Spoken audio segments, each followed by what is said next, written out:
A Canadian mother is pleading with the government to help bring her son back home from Peru. The 2-year-old was there to visit his grandparents, but with the country now in lockdown, he's unable to return home. And the mom says the only option the Canadian government is giving her is not an option for her at all. At this point, I don't know what to do. I really don't know what to do. Paula Matos' 2-year-old son, William, left Canada with his grandparents in January for an extended visit. He was meant to stay with them for a few months and fly back in April, but his flights home were canceled.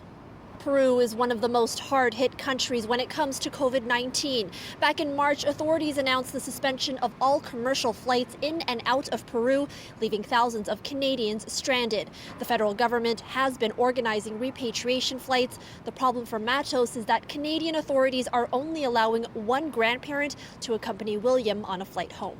It has to be one because it's not necessary both for them to come. I mean, this is a couple that has been married for 50 years. So it's not that easy just to say, you know what, you go to Canada and who knows when I want to see you. Matos, who lives in Toronto with her husband, says no other family member in Peru can fly with William, and she herself would not be allowed into the country right now. The family is currently in the city of Arequipa, south of Lima, which has extremely strict lockdown measures in place. There are cities like Arequipa that no kid can go outside at all.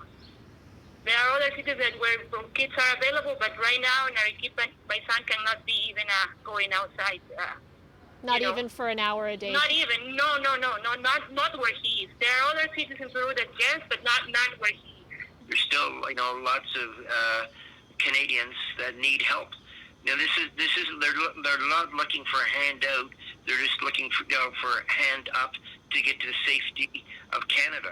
Jeff Govro, who runs a Canadians in Peru Facebook page, has been working with a team to help stranded Canadians in any way they can. So far, he says they've assisted more than 70 people get closer to finally coming home. But he's urging the Canadian government to do more. They are in absolute danger, and a huge issue right now is there's not going to be any international flights in or out of Peru until October of this year at the earliest. The Peruvian government ended all repatriation flights as of April 22nd. Global Affairs confirms that the last flight to Canada from Peru left on April 16th. Now, there is a company planning a flight from Lima to Toronto in mid-June, but a spokesperson says that is not organized by the government of Canada. One last point, there is still the COVID-19 emergency loan, which is being provided to Canadians abroad. They're giving you up to $5,000, and Canadians would have to apply for that. But all Canadians abroad are urged to register with the government of Canada so they can receive the latest information on repatriation flights. In Toronto, Natividad, CityNews.